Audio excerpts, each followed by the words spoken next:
Why is it for some things a regular old sharp knife edge just doesn't cut very well? Like layers of packing tape, plastic, or this non-ripe avocado for demonstration purposes. The answer to this problem from some sources is to use a serrated knife for its saw-like cutting action, which will help you saw through the harder material. Well, what if I told you that this was incorrect? So you're saying all those years I've been trying to saw through this piece of wood, this isn't correct? Serrated knife edges, they aren't saws. They don't saw, and the material hardness that you're cutting, while it certainly has something to do with the inability for a regular knife to cut, actually isn't the reason serrated knife edges work better on some things. I mean, why can't I cut through a piece of cardboard like this? You see, I think we and the knife industry have had serrated edges all wrong for a very long time. And it's the reason why knife edges like this, where the lower half of the blade is serrated and the other half of the blade is plain edged, is designed completely backwards. And this is because most people have a misunderstanding of how serrations actually work and how they're supposed to be used. I mean, what are these serrations actually for? So I built one that's built correctly. So in order to understand this, we really need to understand the difference between saws and a knife, and how they actually cut stuff. So why is it a razor sharp serrated knife won't cut through a simple piece of softwood? We can saw back and forth all day, and even though we have razor sharp teeth, the knife only goes into the cut so far until it dead stops, and stops cutting. Conversely, a much duller saw blade goes through the wood with relative ease, even though, again, it's much duller along the apex. You see, saws and knives cut using the exact same principle. They're basically just wedges, wedging things in a specific direction. Now, the difference between knives and saws is the difference in the direction they wedge the material and how they deal with the displaced material they wedge. Knives, when they cut things, wedge or displace their material to either side of the blade, parallel to the blade itself. Aside from an immeasurable amount, they don't physically remove any material from the side of the cut. The wedge shape compresses the displaced material either to one side of the blade or the other. Now, saws, on the other hand, use these same exact wedge-shaped cutting teeth to displace the material either up away from the cut face or from either side of the kerf towards the middle, depending on the shape of the saw teeth themselves. Now, a knife can do this exact same thing, but one large tooth at a time. In this demonstration, here our knife is removing material in the same direction as a saw blade does, up and out of the cut.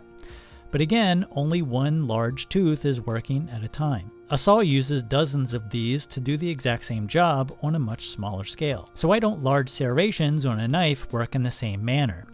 Well, if we look at saw teeth up close, we can see that they're actually staggered. This allows us to cut a large enough kerf for the rest of the saw blade to fit into the cut face and allow the saw teeth to continue contacting material and continuing to cut. Therefore, even though we have what looks like saw teeth on a serrated knife edge, they don't work like saw teeth. They still function exactly like a straight, non-serrated knife edge in the direction that they displace the material in which they're cutting, which is to either side of the blade. Whereas saws physically remove the material they wedge apart at the cut face, up and out of the kerf, and into these large channels between the saw teeth, so it can be carried out of the cut. Now, a very important takeaway here is the direction of the cutting wedge relative to the material it's cutting. If we take a look at our one large knife saw tooth here, we are cutting a piece of this wood away no problem. But if we turn the cutting wedge to a different orientation relative to the material, suddenly we stop wedging the material apart. That's because the material has nowhere to go.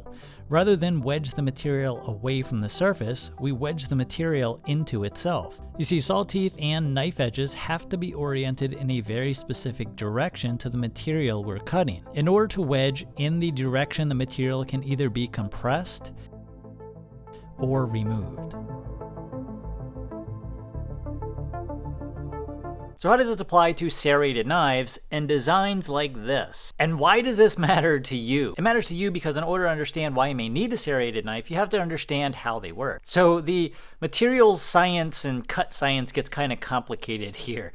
So in order to explain this like we're all 5 here, which is about how old I am in real life, I think what we need to do is take a step back and sort of change the way we look at the world. That's it. I'm done with this guy. How insulting. So let's pretend that I'm in a computer. I'm an AI bot, I have a knife, and I have a piece of cardboard. Now you, as the programmer, say, AI, cut that piece of cardboard. In your mind, you may think, I'm gonna just cut the cardboard like this. But the stupid AI doesn't know anything, so what it does is it takes the knife and the piece of cardboard and does this. So now you say, stupid AI, not like that, use a slicing motion. And yet still our AI bot isn't able to cut through our AI generated piece of cardboard because the laws of physics for some reason still apply in our AI world.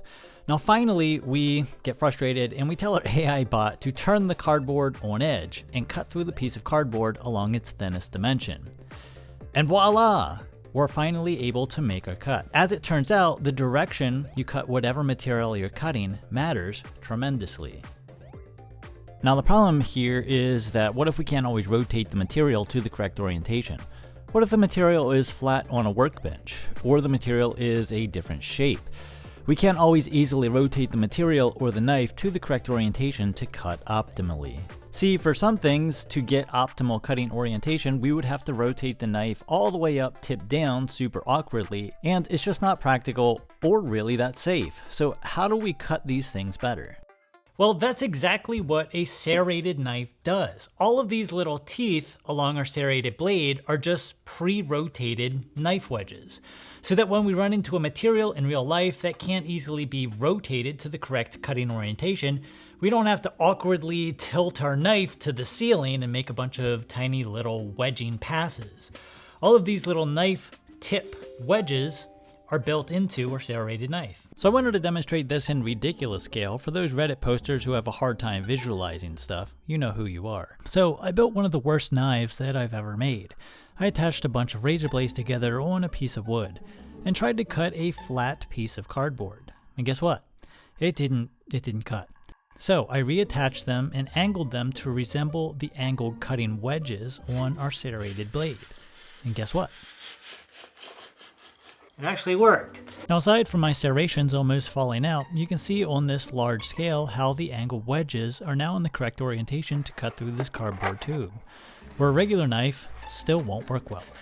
The reason this works is because after changing the blade orientation, we change the direction we are wedging the cardboard. So why then are these type of blades, in my opinion, built backwards? Well, that's because, as we just learned, serrations are slicers. They're not push cutters. They wedge and compress the material to the sides of the blade, not remove it. You see, they're directional. Now what if we made a blade that looks like this? Now this is a large scale version of one single serration. This blade will cut cardboard fine until we get to the point where the direction of the wedge changes, and we start to wedge the material in the wrong incompressible direction. This is what happens with real life serrations when we push cut. We do not have control of the direction we push the material, and some of the material gets pushed back into itself from both directions, meaning there's nowhere for the material to go, so it bunches up in the cut. The importance of material cutting direction with serrations can also be seen when using a slicing motion, cutting cardboard in the normal slicing direction for a regular knife. A regular knife will cut right through, whereas even though this is a very sharp serrated knife, the serrations are in the wrong orientation to the material. It's sort of counterintuitive. Slicing with the cardboard in the regular slicing orientation with a serrated knife is the equivalent of you trying to slice with a regular knife in this direction. And even though this is a razor sharp knife, when we finally rip through it, we don't have a very nice easy cut. We completely ripped through it. Same principle with trying to slice with a serrated knife in the wrong cut direction. So how does this apply to an everyday item like cardboard? Well, typically people would cut the cardboard like this, and we know now that that's not the correct direction. The correct direction for a serrated knife to cut cardboard would be like this.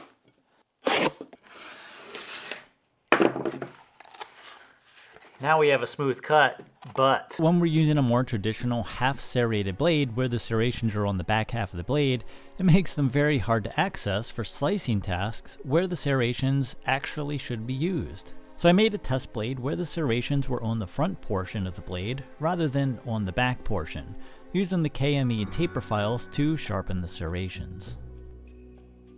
Enter our forward serrations, where you can actually use them. So now when we cut zip ties, we don't have to angle the knife dangerously. We can simply use a regular slicing motion because the edge is pre-rotated for us. you can see in this very incompressible material with our serrations, we are wedging the material in the easiest direction, using just a standard slicing motion. You can also cut through things you just can't cut through with a regular knife. Yeah, I don't even want to try that. Like this hard, round piece of plastic. Again, because our cutting wedges are pre-rotated in the correct cutting orientation. You know, I don't want to say it's not possible to do that with a regular knife, but it is way easier to do something like that with a serrated knife, especially when the serrations are where you can actually use them. Now, if you've ever tried to sharpen a pencil with a serrated knife, you'll notice the lead keeps breaking, because the serrations are wedging the graphite into itself where it has nowhere to go, so it cracks and breaks. A regular knife edge wedges the material up and away rather than into itself. This is why the push-cutting straight edge portion of the blade should be near the handle for increased leverage in push-cutting applications. And the slicing serration should be towards the tip of the blade for better access. So what's the deal here? Why is it that some materials just cut better in certain orientations? I mean, why can we cut a piece of wood like this in this direction, but in this direction it tears out and doesn't cut? See that rip? Is it surface area? Is it the grain of the material? Is it the direction of the supporting fibers around the fibers that are being cut? Is it the same type of phenomenon that happens when people rip phone books in half, where you're only tearing one little fiber at a time until you rip the entire thing in half, which is what causes the cut? To be quite honest, I think that there's a whole lot of things going on here that I can't really explain in this video. And to be quite honest, I don't actually really know. Now, are you guys ready to have your minds blown? Because you're about to. I mean, on a relative scale. This pre-rotation is the exact same phenomenon that occurs with coarse grit knife edges and why they cut better on certain things. I'm pushing that as hard as I can. So here I have a fresh out-of-the-box razor blade, and it just skates the surface of this cardboard. Well, I mean, that cuts through it way easier. In contrast to a 320 grit coarse grit edge that bites right into the surface. Now this is the exact same principle of trying to orient our knife wedge to the correct orientation to the material we're cutting. The physics don't change from large scale to small scale. So this is the reason you may notice that sometimes coarser grit edges work better on certain things, where a super fine grit apex may skate the surface, as well as making sure that the scratch pattern is in the correct orientation. Now you may hear some people say that serrated edges are actually so that when your knife hits a surface that dulls the edge, it's just the points or tips of the serrations that dull, meanwhile keeping the inner serrations still sharp. This is not the purpose of serrations. It's only a byproduct of a rotated knife wedge. You see, we can completely grind away the tip of our regular knife. And guess what we still have? A tip. And if we rotate it, it still cuts. So this is the reason why if you have a plastic wrapped set of batteries, a fine edge knife will skate the wrapper, and a serrated knife or a coarse grit edge knife will cut right through it. So why not just serrate all knife edges and make them better slicers? Well, with the good also comes some bad. The answer is geometry. See, the very thing that makes serrations good for some things also makes them bad for others. With serrations, the angles are fixed. Why have the serrations at this particular angle when for some materials the steeper angle would actually cut better? We can't change that. It's baked in. You see, even the geometry of the serrations matter. So another problem that we have with serrations is the fact that as we cut larger and larger serrations into the knife edge, these serrations extend into a thicker part of the knife's geometry. And what that does is it thickens up the behind the edge thickness of these cutting edges right here, and makes it harder to push through material. As we know, the thinner something is, the easier it passes through something else. So this is why this is exaggerated, but this is why you'll see a lot of these serrated knives using hollow grinds, because we keep the behind the edge thickness a lot thinner, higher up into the blade. As opposed to a knife that's not hollow ground, we have a lot more thickness right about in here where our serrations would extend up into. However, we still have thickness issues. We can't thin this area out too much, because what will end up happening is these points are just so thin up in here, and they have a complete lack of support by this area here, which is just air, that they become so weak that they end up breaking off, and that's definitely not something we want to do. And this is the reason why a regular non-serrated knife which has just a straight apex and all of this material filled in like so, with blade material, can be ground a lot thinner and still have that structural integrity. Serrations are great for some specific tasks. You can think of them like specialty tools within the knife realm, more akin to how certain saw blades with specific geometry cut certain things better than others. You wouldn't use a wood saw to cut a nail. I mean, some of us would. But just like serrations, there are certain knife geometries that just work better on certain things and applications. Keep in mind, this is just a general overview of this subject, and we are just scratching the surface here when it comes to the physics behind cutting certain things. I hope this video helps clear up some of the confusion surrounding serrated edges and get your brain turning on how they could be useful or not useful for your particular application. Thanks for watching. We'll see you next time. Oh no.